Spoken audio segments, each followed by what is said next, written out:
Historia de la química. El principio del dominio de la química es el dominio del fuego.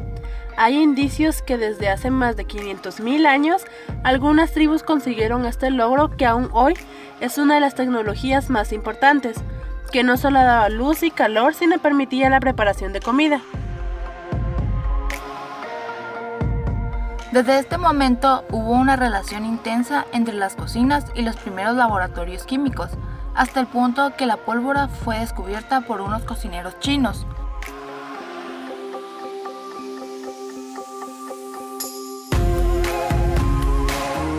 El filósofo griego Aristóteles pensaba que las sustancias estaban formadas por 4 elementos: tierra, agua, aire y fuego.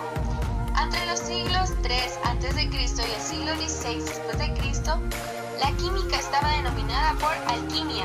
La alquimia se define como la búsqueda hermética de la piedra filosofal, o sea, una sustancia legendaria capaz de transmutar los metales en oro o de otorgar la inmortalidad y la omnisciencia, cuyo estudio estaba impregnado al mitismo simbólico y era muy diferente a la ciencia moderna.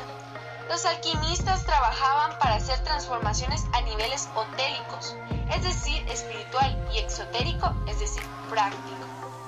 Estos aspectos exotéricos protocientíficos de la alquimia fueron los que contribuyeron a la evolución de la química en el Egipto griego y romano. La alquimia y la química comparten su interés por la composición y la propiedad de la materia, y con anterioridad del siglo XVIII no había distinción entre ambas disciplinas.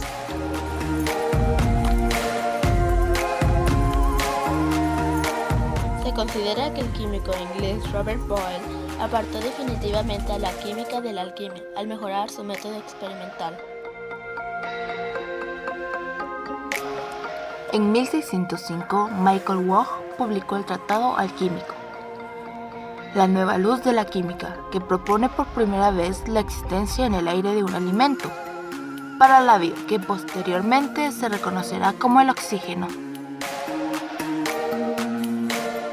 En 1605, Francis Bacon publicó La capacidad y progreso del aprendizaje, una obra científico-filosófica que contiene una descripción de cómo debería ser la práctica experimental, que posteriormente se conocería como el método científico. En 1615, John Begin publica La práctica de la química, el primer libro de texto de química donde aparece la primera ecuación química.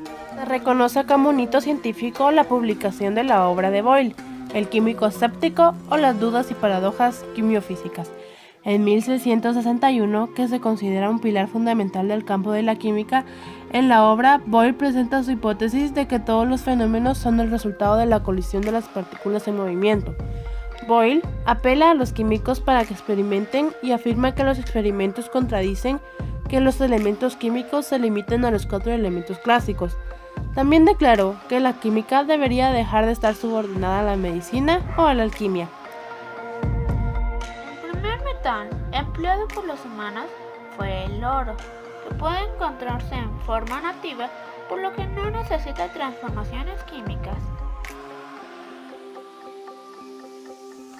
En 1669, el alquimista alemán Henning Brand descubrió el fósforo a partir de la orina. Para lograrlo, destiló una mezcla de orina y arena. Al evaporar la urea, obtuvo un material blanco que brillaba en la oscuridad y ardía como una flama brillante.